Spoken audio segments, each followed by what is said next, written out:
cho mò ni mà nhí nhá mà cả mình này rồi nhá e con ni mà nghe lời chi mình nhá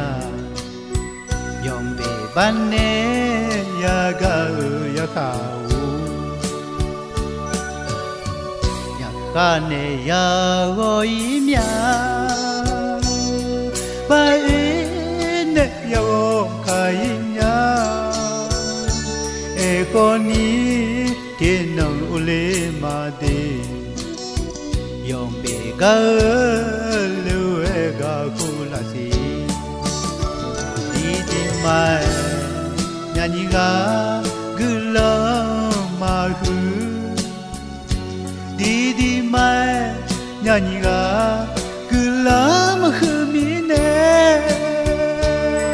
như lo nữ yêu khai nha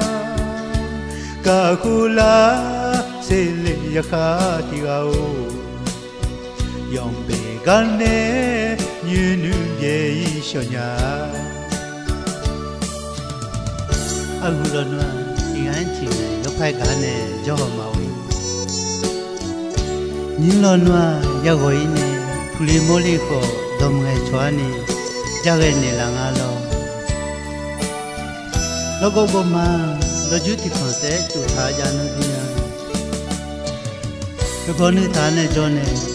chiều lẽ đi nghe cho là phải cái nhà gạo phải yêu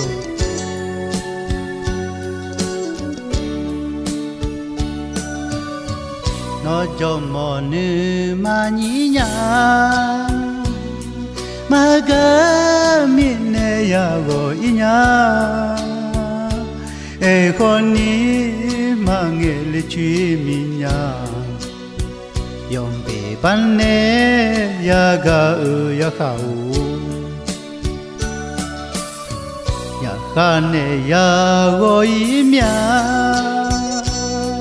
ba ne yo khai nha e con ni ke nong ule ma de yom be ga lu e ga khu la si đi đi mai nhà nhị ga cứ lo mà hư đi đi mai nhà nhị ga cứ lo mà hư mi nè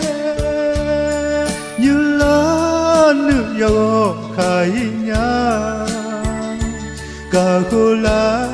sẽ lấy ya khát yêu yom be gan nè như nữ ye cho nhà